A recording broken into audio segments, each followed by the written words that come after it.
Students class 2 आज हम creative writing करेंगे। जैसे कि आप लोग जानते हो हमारा सिलेबस कंप्लीट हो गया, हिंदी 1 का भी और हिंदी 2 का भी। हिंदी 1 में हमने दोनों चैप्टर्स कंप्लीट कर लिए बुक्स में, कॉपीज़ में। ठीक है, उम्मीद है आप लोगों ने भी बच्चों काम कर लिया होगा पूरा। और हिंदी 2 में भी हमने चैप्टर 1 चैप्टर 2 दोनों पूरे कर लिए हैं और मुझे आशा है कि आपने कॉपी में हिंदी 2 का भी काम पूरा कर लिया होगा। अब हमारा सिलेबस कंप्लीट हो गया, इसलिए अब हम आगे, मैंने कठिन शब्द भी दिए थे तुम्हें, पार्ट 1 के पार्ट 2 के, वो भी कॉपी में करने थे।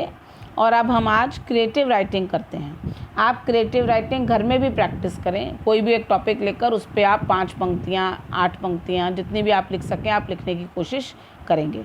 आज मैंने एक ये मोर पर 8 पंक्तियाँ लिखी हैं और इनको आज हम डिस्कस करेंगे। देखते हैं। मोर क्या है? सबको पता है कि मोर हमारा राष्ट्रीय पक्षी है। तो पहली पंक्ति क्या होगी? मोर भारत का राष्ट्रीय पक्षी है। मोर भारत का राष्ट्रीय पक्षी है।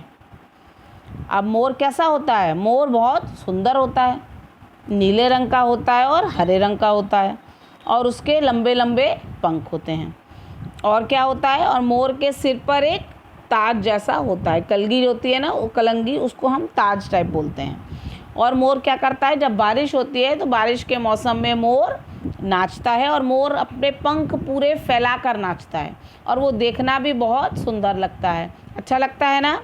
तो मोर अपने पंखों को फैलाकर नाचता है, ठीक है, और वो देखकर बहुत सुंदर लगता है। मोर बहुत सुंदर पक्षी है और जो मोर का मोर पंख होता है उसको हम लोग घरों में भी सजाते हैं। ठीक है, अब हम देखते हैं पहली पंक्ति। मोर भारत का राष्ट्रीय पक्षी है। यह अपनी सुंदरता के लिए प्रसिद्ध है। यह अपनी सुंदरता के लिए प्रसिद्ध है। मोर चमकीले हरे और नीले रंग का होता है।